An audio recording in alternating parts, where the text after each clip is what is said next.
दोस्तों, आज की वीडियो बहुत ज़्यादा खास है, इसलिए इस वीडियो को पूरा जरूर देखिएगा। हम सभी लोगों ने कथा या कहानियों में स्वर्ग और नरक के बारे में जरूर पढ़ा है या अपने बड़े बुजुर्गों से स्वर्ग और नरक के बारे में सुना होगा। बहुत से लोग मानते हैं कि स्वर्ग या नरक जैसी कोई जगह नहीं होती। स्वर्ग और नरक इस धरती पर ही है। मगर दोस्तों, यकीन मानिए, अगर ऐसा होता तो कोई भी व्यक्ति मृत्यु को ना देखता, यानी कि मनुष्य की मृत्यु नहीं होती। वास्तविकता में स्वर्ग और नरक हमारे कर्मों का परिणाम है। बहुत से लोग मानते हैं कि हमने अच्छे कर्म किए हैं और हम तो स्वर्ग में ही जाएंगे। हर एक कुकर्म करने वाला व्यक्ति भी अपने मन में यही सोचता है कि मैंने कोई भी बुरे काम नहीं किए, इसलिए मैं तो स्वर्ग में ही जाऊंगा।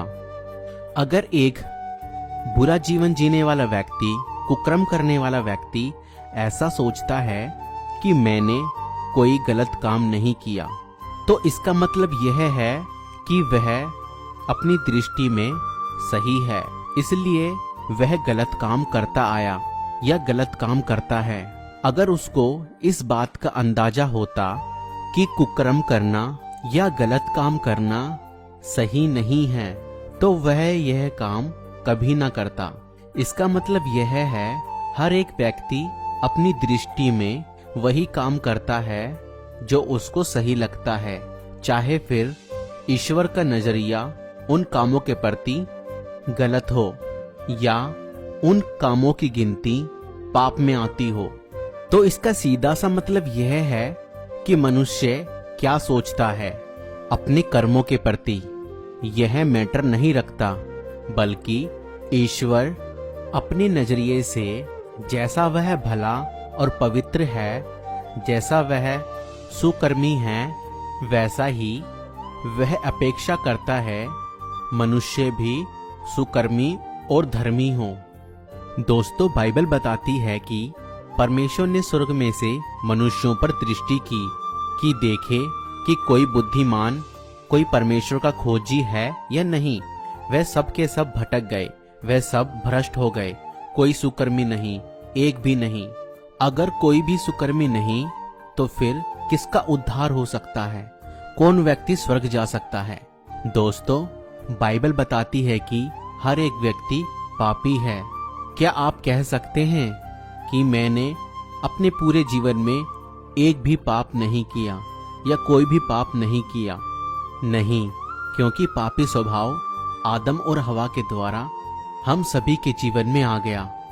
तो अब हम ऐसा क्या करें कि पवित्र हो जाएं या हमारे पाप क्षमा हो जाएं? दोस्तों, ईश्वर ने हमें बनाया है और वह नहीं चाहता कि हम नाश हों या नरक में डाले जाएं। और वो जानता है हर एक व्यक्ति पापी है और पापी व्यक्ति स्वर्ग में परमेश्वर के पास नहीं जा सकता जब तक कि उसके पाप क्षमा ना हो। इसलिए दोस्तों, परमेश्वर पिता ने आज से 2023 साल पहले अपने एक लौते पुत्र यीशु मसीह को इस जगत में भेजा। यीशु मसीह ने इस जगत में आकर लोगों को मन फिराव का उपदेश दिया कि अपने पापों से मन फिराकर परमेश्वर की ओर फिरो तो तुम जीवन पाओगे। और जितनों ने यीशु मसीह के नाम पर विश्वास किया, परमेश्वर पिता ने उनको अपनी संतान बना लिया, क्योंकि यीशु मसीह खोए हुओं को ढूंढने और उनका उद्धार करने के लिए इस जगत में आया।